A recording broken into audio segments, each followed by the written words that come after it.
أعوذ بالله من الشيطان الرجيم. بسم الله الرحمن الرحيم. الحمد لله رب العالمين، والصلاة والسلام على أشرف الأنبياء والمرسلين وعلى آله وأصحابه أجمعين. أما بعد، رب اشرح لي صدري ويسر لي أمري واحلل عقدة من لساني يفقه قولي. اللهم رب أدخلني مدخل صدق وأخرجني مخرج صدق waj'al li min ladunka sultanan nasira. Rabbi a'udzu bika min hamazatis syayatin wa a'udzu bika rabbi ay yahdurun. Assalamualaikum warahmatullahi wabarakatuh.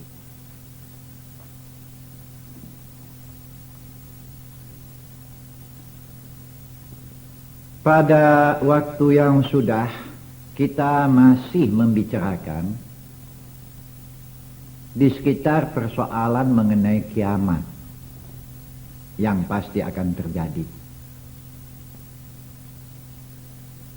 Di hadis Muslim yang sudah pernah saya sampaikan, hadis yang panjang, yang banyak sekali mengandung pengajaran, dan kalau kita telaah betul-betul, insya Allah dapat membawa kesadaran kepada diri kita. Tetapi di antara yang sesuai dengan apa yang kita sampaikan mengenai persoalan kita sekarang ini, di seberang kematian, terutama sekali mengenai soal kiamat, kita tegaskan sekali lagi bahasa hanya Allah yang mengetahui ya. Yang ada kita jumpai di dalam hadis Nabi itu hanya mengenai tanda-tanda kiamat. Oh, kita jumpai lagi dalam satu riwayat yang lebih luas,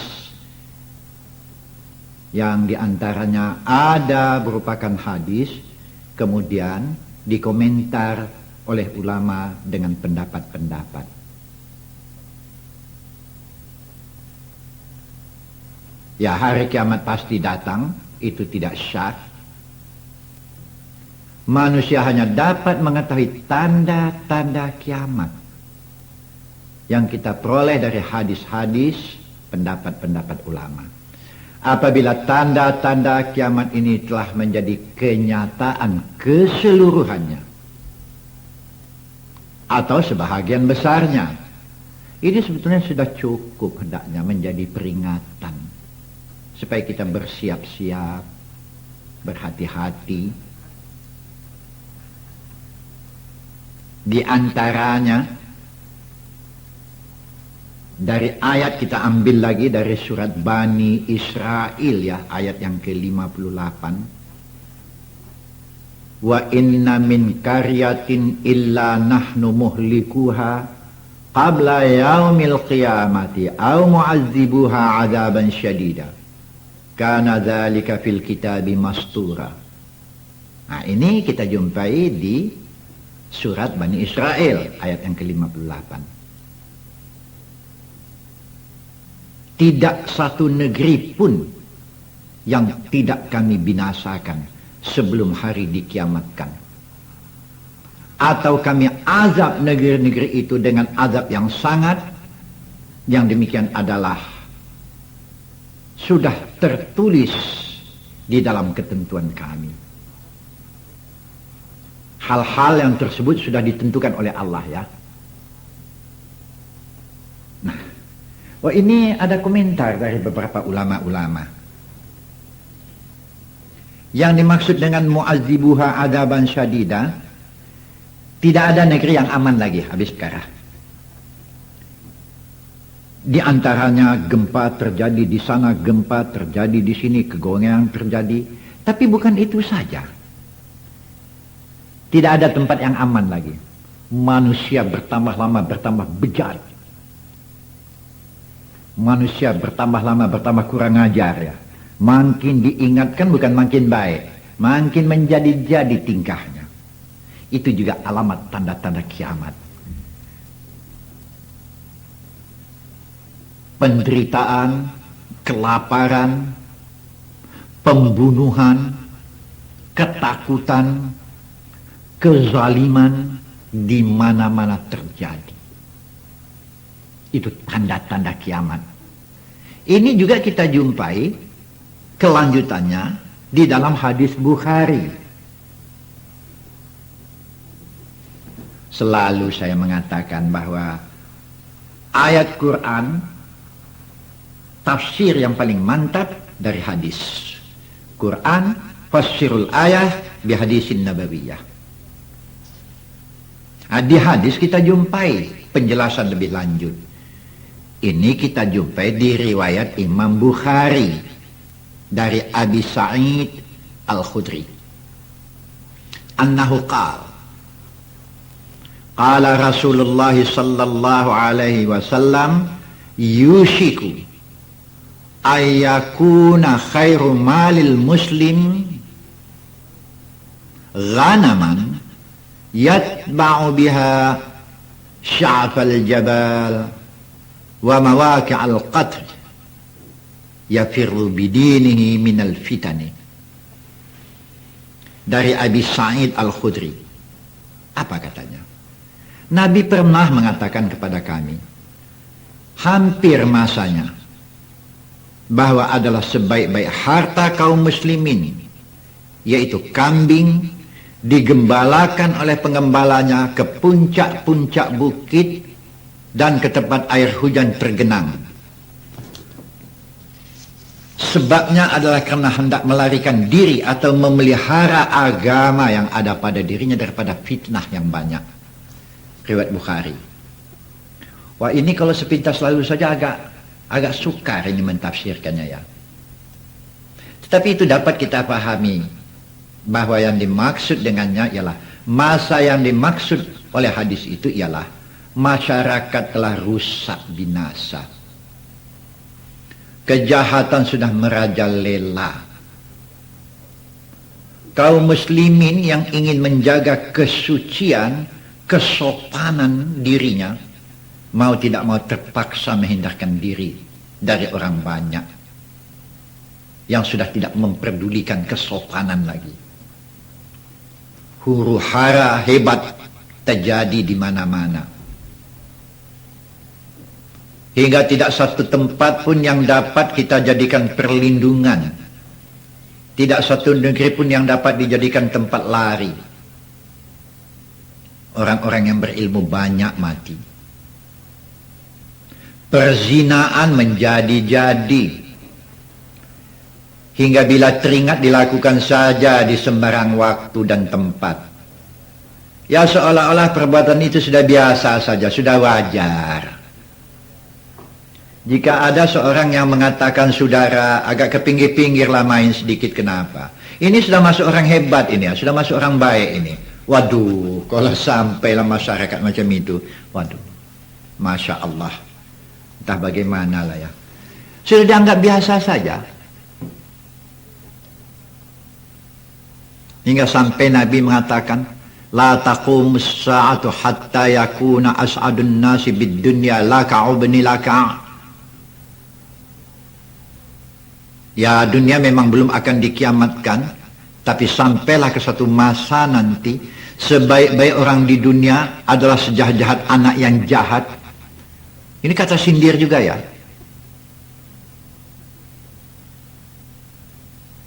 Wah, memang dunia ini makin lama makin kacau ya. Memang makin lama makin kacau.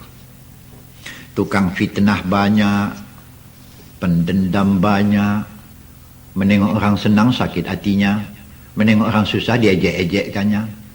Yang nampaknya salah orang saja, salah dirinya tak pernah dikontrolnya. Begitulah. Apa yang dibikinnya baik sama sekali, yang dibikin orang buruk sama sekali. Dia yang hebat, dia segala. Kalau ada orang menunjukkan kesalahannya, orang itu dimusuhinya. Ini sama sekali tanda-tanda kiamat. Oh, banyak kita jumpai ya di hadis-hadis. Kalau saya bikin di sini kata-kata sepintas lalu ya, tanda kiamat. Di antaranya disebutkan di dalam hadis Nabi. Suami tunduk di bawah perintah istrinya. Akan terbalik sudah nih. Terbalik situasinya nih. Bini pula yang mengatur hidup di rumah tangga. Bukan laki lagi ya. Padahal di dalam Quran dikatakan ar-rijalu qawwamuna 'alan nisa. Suami yang harus memimpin rumah tangga. Ini terbalik. Bini pula yang mendiktekan suaminya. Tanda kiamat juga. Anak memperbudak ibu kandungnya. Wah. Ini juga kepinginlah saya khusus membicarakan ini. Bagaimana seorang anak terhadap ibu bapanya. Kepingin saya khusus membicarakannya. Tentang suami tunduk kepada perintah istrinya. Ini juga kepingin saya uraikan. Ada lagi tanda kiamat. Orang jahil karena gagah beraninya, tapi jahil bikin semaunya. Itu yang dijadikan pemimpin. Apa yang tak kacau?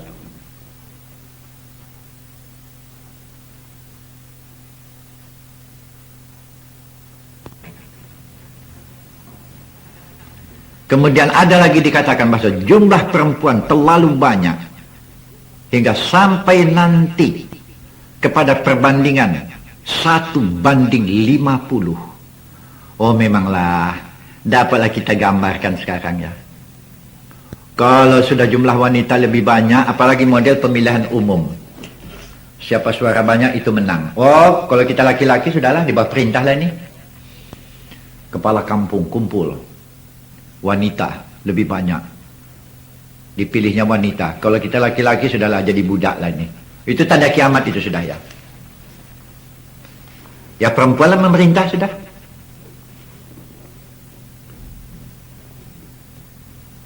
Tanda kiamat juga. Zina bersih maharajalela. Tidak ada halangan, sudah dianggap soal biasa. Bahkan makin berani orang melakukan dianggap makin hebat. Orang-orang jahil juga lah. Saya kadang-kadang ingat juga ya. Ada teman saya. Tapi kalau saya katakan begini, teman saya marah sama saya. Tapi saya katakan mudah-mudahan sadar dia ya. Dia memang hebat. Duitnya banyak. Hampir segala perempuan dapat dirayunya dengan duitnya. Cantik tidak. Bukan. Kalau sudah cerita perkara itu, waduh, semangatnya bukan main. Kalau dibawa mengaji, mengantuk. Dia terkantuk-kantuk, dia tangguh. Ilaha illallah. Apalagi tanda kiamat? Orang alim, orang pintar, orang cerdik pandai. Banyak yang dimusuhi dan banyak yang dibunuh. Wah, ini juga tanda kiamat. Saya dianggap orang-orang macam ini penghalang. Akhirnya, orang zalim dihormati. Karena ditakuti. Itu diantara yang kita peroleh daripada hadis-hadis Nabi. 7 ya, yang kita sebutkan di atas ini semua. Diantaranya itu. Ini sama sekali berdasarkan dalil-dalil yang cukup kuat. Di dalam hadis Nabi, Al-Quran. Tapi selain daripada 7 yang kita sebutkan tadi, ya, masih ada dalil-dalil lain, tapi hadis-hadisnya lemah lah ya. Tapi hadis lemah pun kalau punya sandaran yang kuat ke Quran, ini dapat dijadikan pegangan. Ya. Ada juga yang mendalilkan kata-kata ulama. Ini sama sekali menunjukkan tanda-tanda kiamat.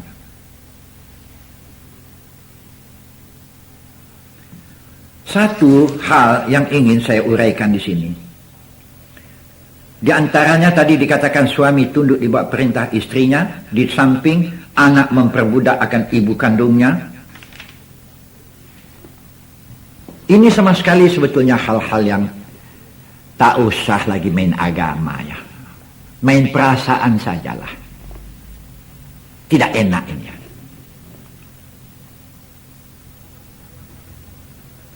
Rawahul Bukhari ada lagi mengatakan begini. Saya cobalah ya untuk trip ini mengemukakan dalil dulu. Setelah saya kemukakan dalil, nanti saya tunjukkan beberapa contoh-contoh. Ya, misal-misal. Ini dari Anas. Apa kata Anas?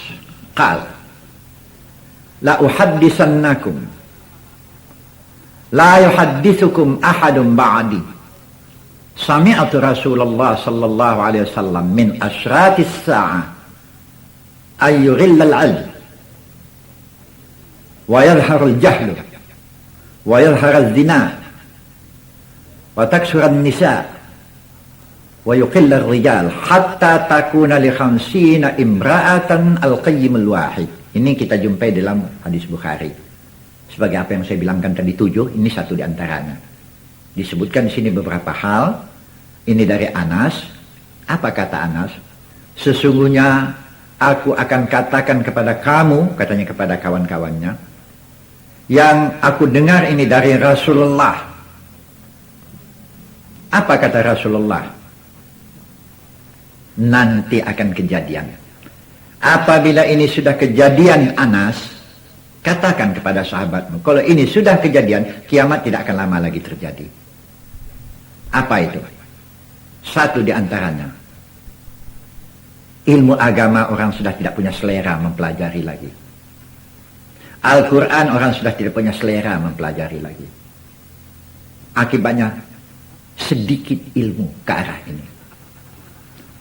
Lahirlah kejahilan, lahirlah kebodohan. Akibatnya lahirlah perzinaan. Jumlah perempuan sangat banyak. Hingga sampai 1:50. Itu di hadis Bukhari.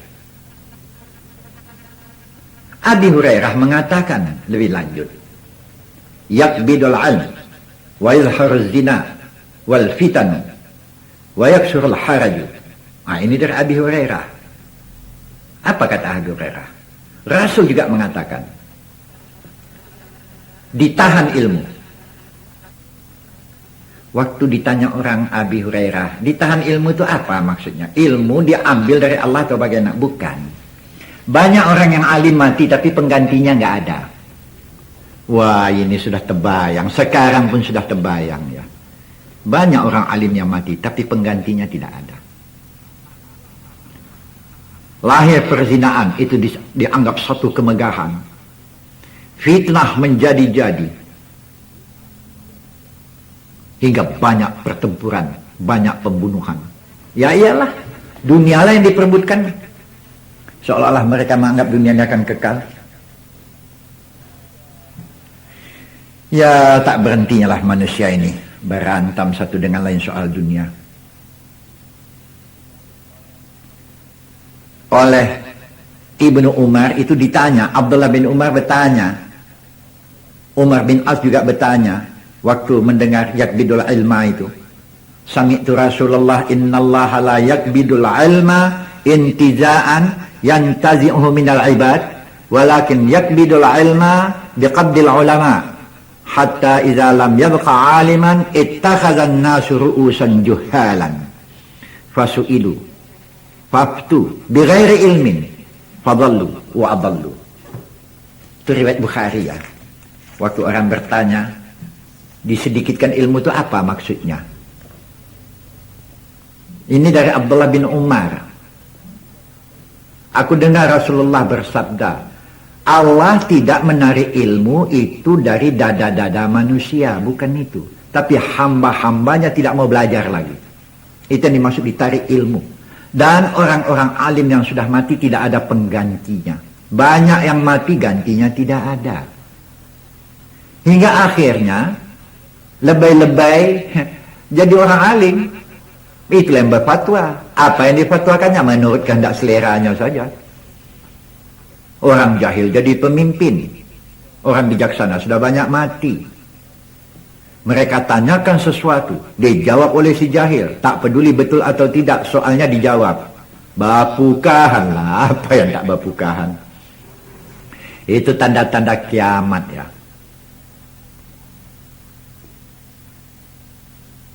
Ya kita sudah tahu ya. Kalau kita kembali kepada menteteli yang pertama mengenai tanda kiamat, di antaranya mengenai suami tunduk di bawah pimpinan istri. Ini dapat kita pahami dari ayat Al-Quran yang tadi sudah saya bayangkan. Ar-rijalu qawwamuna 'alan nisa. Laki-laki yang harus, suami yang harus memimpin rumah tangga. Kalau sudah keadaannya terbalik, tentu ini berarti agama dalam rumah tangga itu sudah nggak beres lagi. Kita kan sudah mengerti ya, adanya masyarakat yang tadinya bersifat lorong ke lorong berbentuk jadi kampung ke kampung. Kelompok kampung-kampung terciptalah negeri. Dari negeri ke negeri berbentuk negara. Itu semuanya berasal dari adanya rumah tangga ke rumah tangga yang terjalin daripada suami istri. Jika rumah tangga ke rumah tangga yang sudah tidak beres, tidak terkendalikan, itu akibatnya membawa kepada kampung ke kampung tidak beres itu. Akhirnya rusaklah sama sekali, hancurlah sama sekali.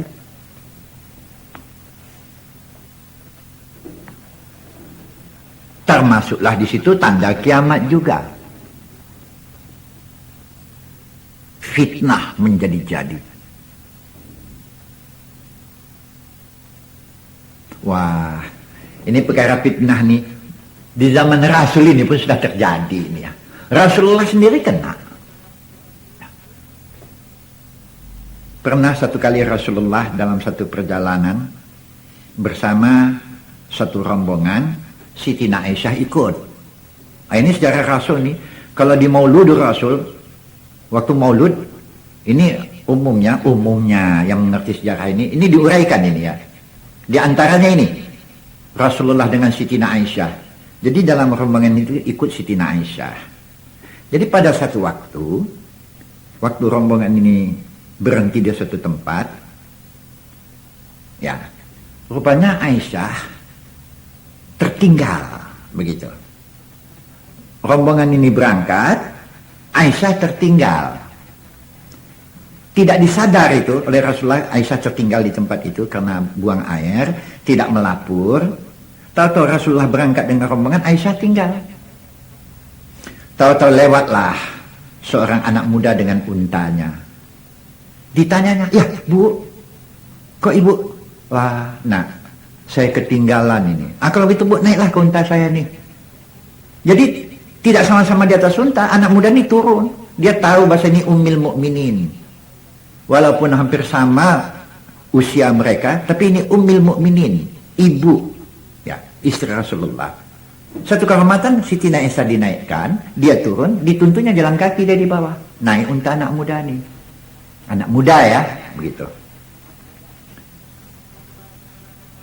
Rasulullah sudah sampai. Ditengok Aisyah nggak ada. Loh, kemana Aisyah ini? Ditunggu nggak nampak. Tahu-tahu dari jauh nampaklah Aisyah diiringi oleh anak muda ini di atas unta. Membisik-bisiklah sebahagian kawan.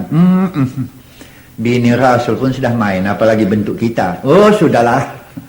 Rasulullah kena fitnah, Aisyah kena fitnah. Itu maka jaga-jagalah mulut sikit ya, jangan bikin kacau. Kalau tidak tahu duduk soal yang sebenarnya, jangan digembak-gemborkan. Nah ini Aisyah nih. Dapat fitnah. Aisyah sudah main perli-perlian dengan orang lain. Waduh, kacau. Nabi Muhammad pun goyang waktu itu Tapi Nabi Muhammad orang yang tidak mau menerima begitu saja. Tapi walaupun begitu, Nabi Muhammad ini manusia. Pernah orang bertanya, apakah Muhammad tidak tersinggung perasaannya? Nah, ini nanti kita ceritakan ya. Kita selesaikan yang satu ini dulu. Sampai di situ, Aisyah tidak, ya wajar saja Aisyah. Cuma kata Rasulullah di waktu itu, Aisyah, Begitu lama kita dalam perjalanan, banyak hal-hal, barangkali engkau rindu dengan orang tua kau, istirahatlah kau, diantarkanlah ke rumah Abu Bakar As-Siddiq. Yang pada hakikatnya Rasulullah karena kena isu macam ini, benar atau tidak isu macam ini, ya belum diterima bulat, tapi tersinggung juga perasaan Rasulullah. Aisyah sudah main perli-perlian, begitu. Kebetulan anak muda yang mengiringkan Aisyah ini ganteng pula, ini pula lah, ya. Handsome, kata orang sekarang apa? Handsome ya, betul. Aisyah memang cantik, Aisyah memang cantik ya. Yang satu handsome, yang satu cantik.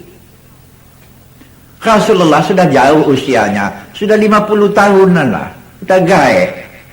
Dapat yang macam ini kan bisa selip juga itu. Itu mangka yang gaek-gaek ini jangan berbini muda lah. Bukan tak boleh bini muda, tapi kadang-kadang di perlikawan sakit juga hati itu. Diantarkanlah. Sehari, 2 hari, 3 hari, tak juga dijemput-jemput oleh Rasulullah. Aisyah tenang saja dia. Abu Bakar yang gelisah sekarang, karena terdengar isu di mana-mana. Apa isu itu? Ditambah-tambah ya. Aisyah sudah main cewek-cewekan, main cowok-cewek apa namanya, kata anak muda sekarang. Cowok, cewek, entahlah, awak pun tak tahu. Yang menyiarkan berita-berita yang macam ini orang munafik ini. Disiar-siarkan, wah Muhammad sudah menceraikan bininya Aisyah. Wah kacau lah betul. Itu yang disiar-siarkan. Padahal tidak ya. Sama sekali tidak itu. Ini terdengar oleh Abu Bakar. Oh, didatanginya lah anaknya, pulang dia ke rumah, dipanggilnya anaknya, Aisyah, mari sini nak. Dengan nada yang lembut ya, tapi cukup tajam. Apa ya, kata Aisyah. Aisyah tidak tahu soalnya ini. Disangkanya yang sudah dia tahu Nabi Muhammad ini jujur saja, wajar saja. Dikatakannya ya melepaskan lelah kau Aisyah, biarlah di rumah orang tua kau dulu. Tahu-tahu dipanggil ayahnya, apa kata ayahnya? Aisyah, kok begitu tingkah kau nak? Terkejut Aisyah. Ada apa ya? Dalam perjalanan pulang, kau menyisih dari Rasulullah, lantas kau berdua-duaan dengan seorang pemuda si Polan. Bagaimana kerja kau ini? Apa ya? Begitu? Tidak ya. Apa Rasulullah mengatakan begini? Enggak, Rasulullah tidak bilang. Tapi ayahnya sudah curiga. Diantarkannya kau kemari tapi kau tidak dijemputnya. Oh, ini fitnah ya. Oh memanglah. Pantas di dalam Quran dikatakan al-fitnatu asyaddu minal qatli. Fitnah ya, lebih jahat, lebih besar dosanya daripada membunuh. Di ayat lain dikatakan al-fitnatu akbaru minal qatli. Fitnah lebih besar, lebih jahat daripada membunuh. Inilah contohnya ya, di antaranya. Nah, kalau begitu Aisyah, kata ayahnya, mari ayah antarkan kau kepada Rasulullah. Oh, Aisyah punya wibawa ya. Ini pula Ummul Mukminin. Apa ya? Saya akan datang meminta maaf kepada Rasulullah sebab ayahnya mengatakan, mari minta maaf. Kau sudah salah. Tidak ya. Kalau saya meminta maaf kepada Rasulullah seolah-olah benar apa yang diisukan oleh orang munafik itu. Saya tidak akan pulang ke tempat Rasulullah kalau tidak dijemput oleh Rasulullah. Saya diantarkan, saya juga harus dijemput. Wah, punya wibawa lah. Pantas Ummul Mukminin ya. Memang dia tidak bikin. Karena kebetulan situasi di waktu itu menyebabkan dia tertinggal. Pantasnya berterima kasih kepada anak muda ini ya, yang sudah mengawasi dalam perjalanan pulang. Nah ini saya lanjutkan nanti ya. Saya lanjutkan sebentar lagi. Yang ini sampai di sini dulu. Ya sekian ya, nanti saya sambung. Saya tidak membagi salam penutup, saya sambung saja nanti. Tunggu sebentar.